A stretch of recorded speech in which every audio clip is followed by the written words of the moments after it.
교회 주일학교 선생님이 아이한테 물었습니다. 교회 예배 시간에 왜 조용히 해야 되지?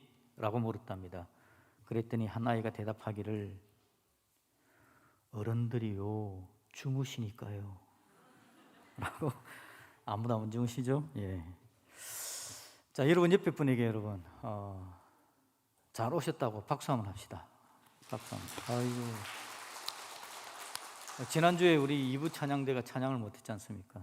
오늘은 1부 찬양대가 찬양을 못했습니다. 왜냐하면 이게 상황이 그런 것 같아요. 그래서 상황이 되면 할 수 없이 못하기도 하고 그렇게 되는 것 같습니다. 그래서 제가 지난주에 말씀드린 것처럼 교대로 보니까 지난주에 못 왔던 분들이 오늘 온 분들도 계시고요. 또 제가 지난번에 말씀드린 것처럼 오늘 와 계신 분 중에 다음 주 못 올 분이 또 계실 겁니다. 하여튼 하나님께서 은혜로 우리를 예배드리게 하실 때에 정성을 다해서 주어진 상황 속에서 하나님 이름을 높여드릴 수 있기를 우리 주님 이름으로 축복드립니다. 아멘.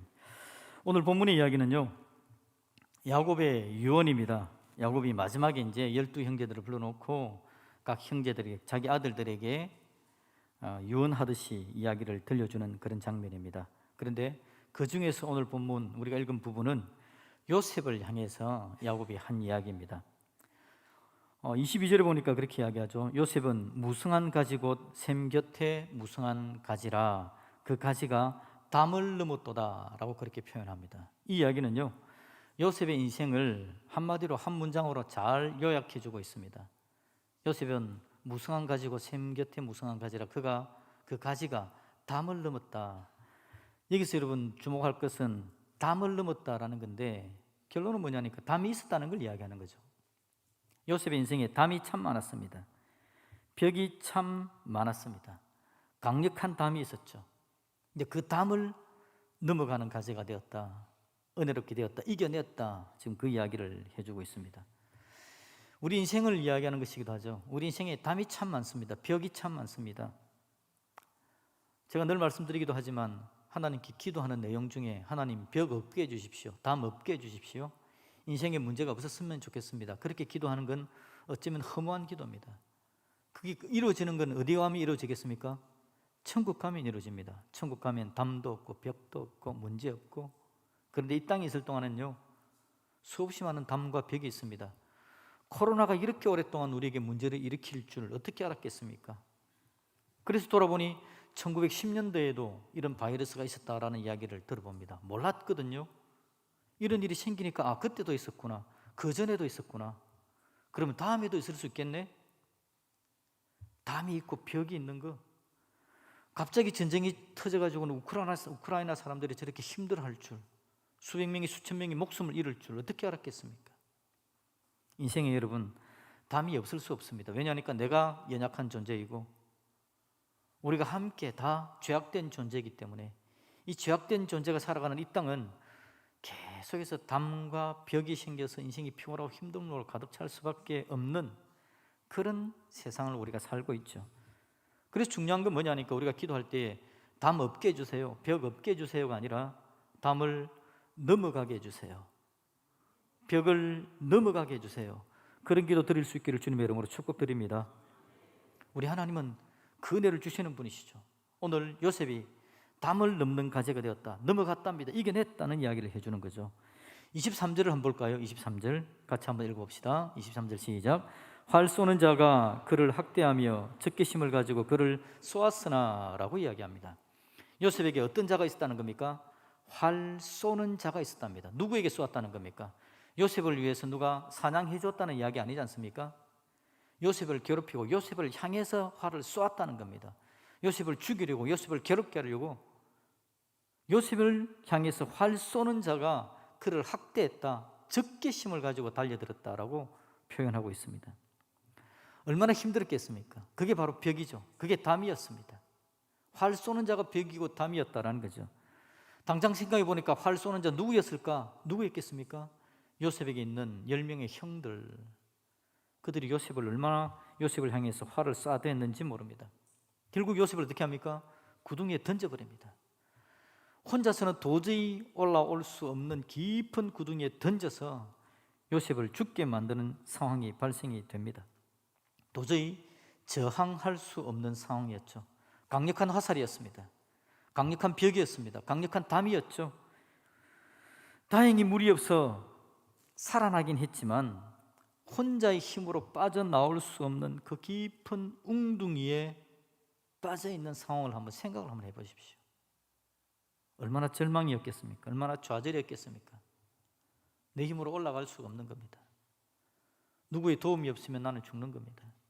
그런데 나를 여기에 던져버린 자가 다른 자가 아니라 나의 식구, 밥을 함께 먹는 식구, 나의 형들이었다라는 것, 얼마나 큰 배신감이었겠습니까?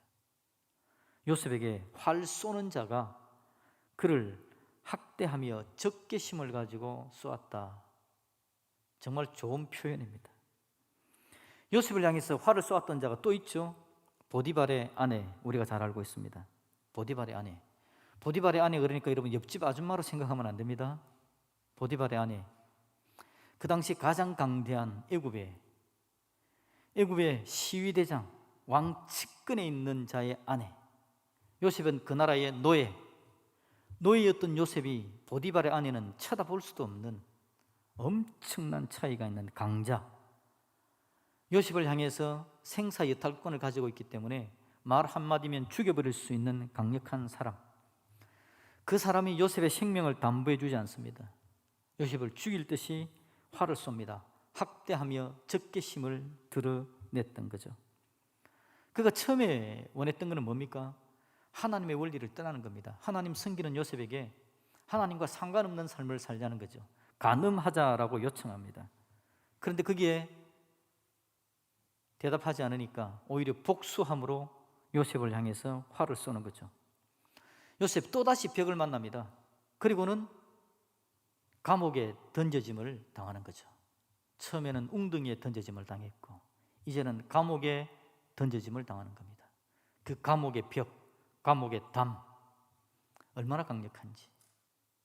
요셉 스스로 이겨나올 수 없는 상황입니다. 내 인생은 왜 이런가? 그 웅둥이에서 살아나왔을 때 나는 좀 그래도 운이 있는 사람이다 라고 생각했는데 한 번 그쳐 또 한 번. 평범한 사람들은 그렇게 많은 이런 일들이 잘 오지 않을 건데 나는 한 번 왔는데 또 나에게 이런 일이 닥쳐지나. 아마 자신감이 바닥이 났을 겁니다. 내가 또 일어나면 또 넘어질 거 아닙니까? 자기 의지가 한계에 도달하는 그런 상황이 되어진 거죠. 구덩이, 감옥의 담, 벽, 절망감, 바로 그겁니다. 그것 때문에 요셉은 힘들 수밖에 없는 그런 상황들이었다라는 거죠. 그런데 여러분 오늘 24절 말씀을 봅시다. 24절을 같이 읽어봅니다. 시작. 요셉의 활은 도리어 굳세며 그의 팔은 힘이 있으니 이는 야곱의 전능자 이스라엘의 반석인 목자의 손을 힘입음이라. 아멘. 자, 요셉이 여러분 일이 다 지나갔으니까 우리가 다 아는 상태에서 오늘 이 본문을 보고 있는 겁니다. 요셉의 생명이 간당간당했죠. 높은 벽, 죽음의 벽에 갇힌 요셉이었습니다. 형들의 손에서 죽이자는 형들, 구덩이에 던져져 버린 노예의 팔자, 뭐 그런 거였죠. 보디발의 아내, 거절당한 여인이 독을 품고 달려들면 어디까지 힘들 수 있는가라는 것을 보여줄 정도로 날카로운 칼을 품에 품고 요셉을 향해 달려난 여인, 결국 요셉을 어둠의 감옥에 던져버린 그 사건이었습니다. 근데 여러분 이 일을 다 지냈는데 결론적으로 보니까 어떤 칼도 요셉을 찌르지 못했다라는 거죠. 그래서 24절에서 그렇게 이야기합니다. 요셉의 활은 도리어 굳세어 그의 팔은 힘이 있으니 라고 이야기를 하고 있습니다. 대적들이 강력하게 죽이려고 달려들고 찌르려고 했음에도 불구하고 찔리지 않았다는 겁니다. 담과 벽 속에 가두어두려고 했지만 가두어지지 않았다라는 것을 이야기하고 있는 겁니다. 요셉의 활이 더 굳세었다 그렇게 표현하죠. 여러분 요셉의 활이 굳세었다, 우리 하나님께서 굳세었다라는 것을 말해주는 것인 줄로 믿습니다. 하나님의 은혜, 하나님의 능력을 이야기하는 거죠. 그 하나님에 대해서 오늘 어떻게 표현하고 있습니까? 24절에 이는 야곱의 전능자라고 표현합니다. 하나님을 야곱의 전능자라고 표현합니다. 이 야곱의 전능자가 어떻게 했다고요? 반석이 되어가지고 목자의 손으로 그를 힘있게 하셔서 이겨내게 만들어 주었다라고 말하고 있습니다. 여러분 야곱의 전능자, 야곱은 누구죠? 요셉에게 있어서 자기 아버지 아닙니까? 자기 아버지 야곱의 이름이 지금 등장하고 있습니다. 야곱의 전능자, 야곱을 도와주었던 분, 그렇게 이야기를 할 수 있겠죠. 그러면 야곱의 인생을 잠깐 한번 살펴볼까요? 야곱의 인생은 어떤 인생이었습니까? 태어나면서부터 야곱은 운이 없는 사람입니다. 왜 그러죠? 자기보다 훨씬 남성적이고 권력이 우락부락하고 외향적이고 멋있어 보이는 자기 형 에서와 쌍둥이로 태어났다라는 겁니다. 태어나 보니 그런 남성다운 형과 함께 태어난 형제로서 나타난 겁니다. 자기 아버지의 사랑을 자기 형이 독차지해 버립니다. 제가 선택한 거죠. 제가 선택하고 장가를 가보니까 제가 막내가 돼 있더라고요. 나는 우리 집에서 장남인데 우리 어머니가 내 말을 얼마나 소중히 여기고 우리 아들 하는 아들인데 장가를 가보니까 처가에서는 막내가 돼 있더라고요. 위에 손 위에 처남 2사람, 처형, 가면 막내입니다. 예, 형님 이래야 됩니다. 내가 우리 집 가면 동생들이 오빠 하면서 나를 막 다가오고 형 그러는데 태어나 보니 둘째인데 그 형이 자기보다 훨씬 강력한 자, 이게 여러분 오늘 야곱이었습니다. 여러분 제가 이런 이야기 하니까 제가 운 없다라는 이야기 하는 거 아닙니다. 장가 가서 얼마나 행복한지 모릅니다. 예. 야곱은 운이 없었던 것 같아요. 태어나 보니 힘센 형과 쌍둥이였습니다. 그래서 아버지의 축복을 다 빼앗아가 버린 그 형에 대해서 뭔가를 도전하다가 빈손되어서 도망자의 신세가 되어져 버리죠. 가보니 자기 외삼촌 집을 향해서 갔는데 외삼촌은 자기보다 더 교활한 사람입니다. 결혼을 위해서 14년을 공짜로 일해줘야 됐고 평생 20여 년을 일했지만 자기 손에는 남은 것이 없는 상황이 되어진 게 야곱이었습니다. 도망갔는데 좀 좋은 외삼촌 만났으면 얼마나 좋았겠습니까? 위해주고 조카를 위해주고 재산을 만들어갈 수 있도록 도와주는 외삼촌을 만났으면 좋았겠는데 가보니 그렇게 심각한 외삼촌을 만난 거죠. 야곱의 인생이 여러분 별로 운이 없어 보이는 그런 인생이었습니다. 그런데 결론은 뭐냐니까 그럼에도 불구하고 야곱은 아무것도 빼앗기지 않은 인생이 되었다는 거죠. 그런 심각한 상황이었는데 야곱이 외삼촌 라반의 집을 나올 때 자기의 재산은 크게 만들어져 있었습니다. 많은 짐승들을 거느린 자가 되었죠. 이런 것을 다 빼앗은 겁니다. 빼앗아서 이제 도망을 가는데 외삼촌이 잡으러 오죠. 추격을 해오는데 이제 내일이면 잡혀서 다 빼앗길 처지인데 그 밤에 외삼촌 라반이 생각을 바꿉니다. 그리고 그 다음날 와서 야곱에게 이야기하기를 화친을 요청합니다. 그러면서 우리 친하게 지내자 악수하고 돌아갑니다. 아무것도 빼앗기지 않았어요. 어떻게 이런 일이 있을 수 있었나라는 거죠. 바로 여러분 야곱의 전능자 그분이 일하셨기 때문에 가능한 일이었습니다. 야곱이 다 빼앗겨 버렸는데 외삼촌한테 이야기하죠. 이제 나에게 재산이 없으니까 내가 외삼촌의 양을 치는데 짐승을 치는데 혹이라도 양 가운데서 검정이나 얼룩이 나오면 내가 하고 흰 양은 외삼촌 거 합시다. 그렇게 이야기합니다. 외삼촌이 좋아하죠. 왜냐하니까 원래 양은 흰 양이 대부분이기 때문에 검정놈 얼룩은 좀 나오더라도 몇 마리가 안 나와요. 그런데 거기다가 외삼촌이 그러자라고 이야기하고는 야곱에게 맡긴 양 중에서 검정 얼룩은 다 거두어서 가버렸습니다. 저 멀리 분리를 시켜버렸어요. 이제 앞으로 양이 태어난 데 있어서 검정과 얼룩이 나올 확률은 유전적으로 굉장히 확률이 빈약해져 버린 겁니다. 야곱은 계속해서 쫄쫄 굶는 인생이 되어야 되는 거죠. 그런데 야곱이 치는 양 가운데서 새끼만 놓으면 건강한 놈은 모두가 다 검정 얼룩이 나오는 겁니다. 외삼촌이 이상해서 달려와 보지만 할 말이 없습니다. 태어난 양들이 다 그렇게 태어나는데 어떻게 합니까? 여러분 야곱의 전능자가 도와줬기 때문에 그런 은혜가 있게 된 줄로 믿습니다. 야곱의 전능자가 도와주니까 유전학적인 원리도 논리도 다 무시되는 겁니다. 내일이면 외삼촌이 들이닥쳐서 다 빼앗아가 처진데 그 전날 밤에 야곱의 전능자 하나님께서 외삼촌 라반을 찾아갑니다. 너 지금까지 까부는데 내가 다 봐줬거든. 내일 한 번 더 까불면 너 죽는다. 하나님께서 그렇게 이야기합니다. 그러니까 라반이 할 수 없어 손 들고 야곱에게 와서 화친을 청하고는 오히려 돌아가 버렸다라는 거죠. 전능하신 하나님께서 개입하셨을 때 어떤 위대한 일이 나타날 수 있는지에 대해서 이야기를 해 주는 겁니다. 여러분 24절 다시 한번 볼까요? 24절 요셉의 활은 도리어 굳세며 그의 팔은 힘이 있으니 이는 야곱의 전능자 이스라엘의 반석인 목자의 손을 힘입음이라. 아멘. 여러분, 세상이 지 마음대로 돌아가는 것 같죠? 지 마음대로 돌아가면서 여러분을 괴롭히고 힘들게 하는 것 같죠? 여러분, 기억하십시오. 아무리 어지러워 보여도, 통제 불가능한 상태인 것 같아도, 그럼에도 불구하고 우리 하나님의 세상을 다스리고 있다는 것은 변할 수 없는 진리다라는 겁니다. 아무리 그래도 세상은 하나님 손에 있습니다. 은혜의 하나님이 세상을 다스리고 계시고, 그 은혜의 하나님이 오늘 하나님의 사람들을 도우시고 인도하고 복주기를 원하신다라는 거죠. 이 세상은 여러분, 하나님 손을 벗어날 수 없다라는 걸 우리가 기억해야 합니다. 여전히 우리 하나님은 하나님이시고, 여전히 우리 하나님은 세상의 주인이십니다. 우리 눈에 뭐가 바뀌는 것 같아도 여러분, 바뀌지 않습니다. 누가 대통령이 되든지, 누가 전쟁을 일으키든지 아무 상관이 없습니다. 그럼에도 불구하고 하나님은 바로 우리 하나님이시다라는 거죠. 그 하나님 바로 야곱의 전능자 되신 하나님이십니다. 그 하나님이 우리의 하나님이 되셨죠. 어떻게 되셨습니까? 갈라디아서 3장 13절을 볼까요? 같이 읽습니다. 시작. 그리스도께서 우리를 위하여 저주를 받은 바 되사 율법의 저주에서 우리를 속량하셨으니 기록된 바 나무에 달린 자마다 저주 아래 있는 자라 하였음이라. 아멘. 그리스도께서 우리를 위해서 저주를 받았답니다.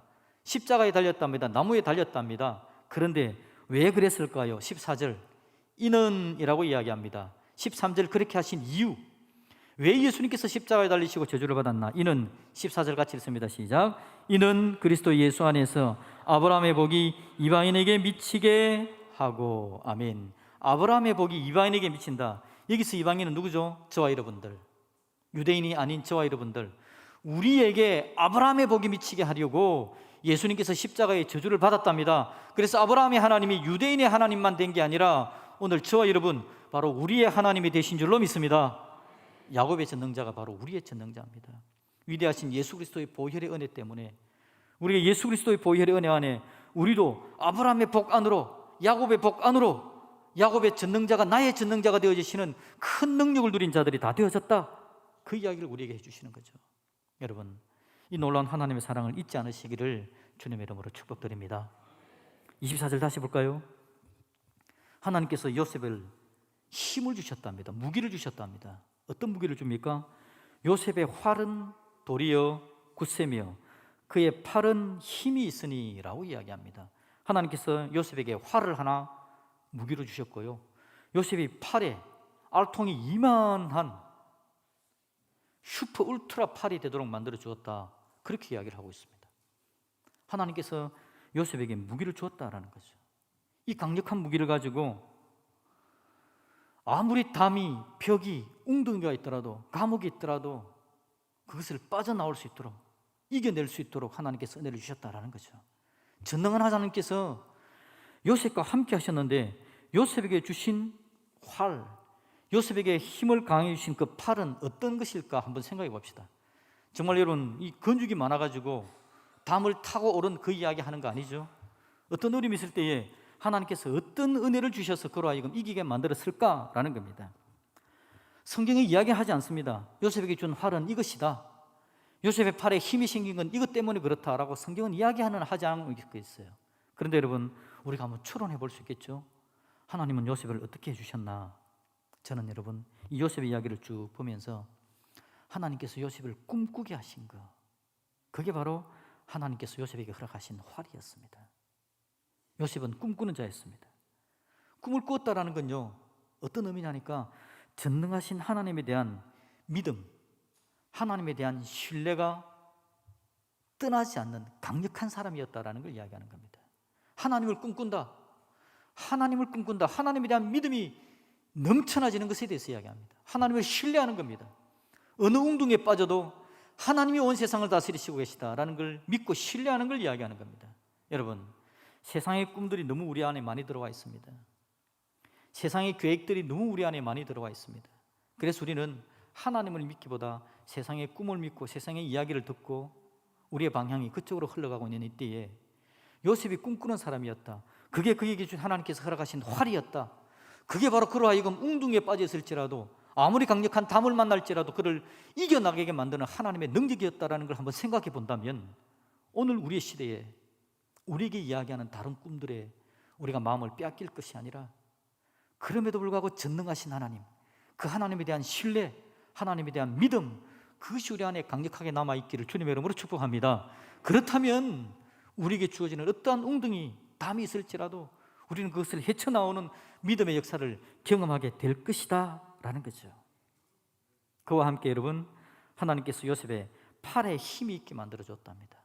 팔에 힘이 있었던 건 뭘까? 하나님께서 요셉의 인생을 어떻게 복되게 만들어주셨나? 여러분 가만히 살펴보면 참 신기한 건 요셉이 형들의 압박을 당함에도 불구하고 아버지가 명령한 그 심부름을 가지고는 형들에게로 찾아갑니다. 요셉이 보디발의 집에서 노예의 상태임에도 불구하고 얼마나 성실하게 일했던지 인정을 받습니다. 그리고 그 집의 모든 일들을 관할하는 자가 됩니다. 감옥에 들어가서도 간수장이 요셉을 인정합니다. 왕의 신하들이 인정합니다. 하나님께서 요셉을 향해 주셨던 건 뭐냐니까요, 요셉이 하나님에 대한 정확한 믿음, 신뢰를 가지면서 요셉은 그 하나님께서 자기를 바라보신 하나님 앞에서 성실한 인생의 삶을 살아낸 겁니다. 어디를 가든지 하나님 앞에서의 삶을 살아낸 거죠. 이걸 우리는 뭐라 그럽니까? 코람데오라고 이야기하죠. 하나님 앞에서 어디든지 그렇게 살아갑니다. 그래서 보디발의 아내가 요셉을 유혹할 때 내가 이 죄를 누구에게 짓는다고요? 하나님께 죄 짓는다라고 표현합니다. 하나님께 죄를 짓는다. 하나님 앞에서의 삶을 살아가는 거죠. 성실함에다가 더하여서 뭐라고요? 정결함입니다. 이게 요셉의 팔이었습니다. 하나님께서 요셉을 향해서 강력한 은혜를 주셔서 그에게 힘을 주는 무기를 주셨는데 그게 바로 성실함과 정결함이었다는 거죠. 성실하니까 자기 일들을 펼쳐가는데요, 노예였습니다. 요셉이 노예였습니다. 히브리 노예였습니다. 절망하고 좌절하는 노예 소년이었다고요.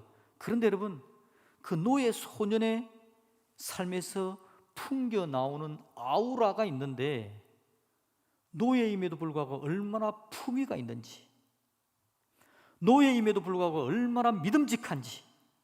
그러니 여러분, 그 노예 아이를 갖다가 들어서 시위대장 보디발이 자기 집안의 모든 일을 맡길 정도의 하나님에 대한 믿음을 뚜렷하게 가진 요셉이 성실함으로, 정결함으로 얼마나 아름답게 섰는가라는 걸 우리에게 보여주는 거죠.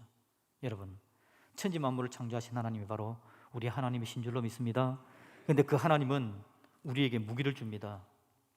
믿음의 무기를 주고요, 또 하나 성실할 수 있도록, 정결할 수 있도록 우리에게 복을 주시는 분이 바로 우리 하나님이신 줄로 믿습니다. 우리 인생에 여러분 너무 많은 담이 있고 벽이 있습니다. 이 담과 벽을 이겨나가려면 하나님의 은혜가 아니면 도무지 이겨낼 수가 없는 겁니다. 여러분, 말씀과 기도가 얼마나 중요한지 아시죠? 말씀과 기도 외에는 이런 일이 있을 수 없다. 말씀과 기도가 너무 중요한데 말씀과 기도가 우리에게 어떤 영향을 미쳐야 되는 겁니까? 말씀과 기도가 오늘 저와 여러분들을 성실하게 만들 수 있기를 주님의 이름으로 축복합니다. 말씀과 기도의 사람인데 성실하지 않는다. 이건 여러분 하나님의 은혜를 제대로 못 누리고 있는 것입니다. 우리 하나님은 오늘 우리에게 은혜를 다하시는데 요셉이로 하여금 강력한 활, 강력한 팔, 하나님의 은혜를 더해주는 겁니다. 여러분, 우리가 기도해야 됩니다. 우리가 말씀을 봐야 합니다. 말씀에 깊이 나아가고 기도하면서, 말씀에 나아가는 이유는 왜 나가죠? 순종하기 위함이지 않습니까? 순종한다는 게 바로 하나님 앞에서 성실한 삶을 살아내는 것, 순종하는 건 바로 하나님 앞에서 정결한 삶을 살아내는 거 아니겠습니까? 세상이 악합니다. 죄악됩니다. 벽들이 많습니다. 웅덩이가 너무 많아요. 이걸 이겨나갈 하나님의 방법, 하나님께서 요셉에게 주셨던 하나님의 귀하고 아름다운 성품들, 우리가 이걸 여러분 하나님 나에게도 주십시오. 그렇게 기도할 줄 아는 믿음의 사람이 되기를 주님의 이름으로 축복합니다. 그러면 이겨냅니다. 그러면 넘어갑니다. 다음에 막히지 않는 복된 인생 될 줄로 믿습니다. 아멘.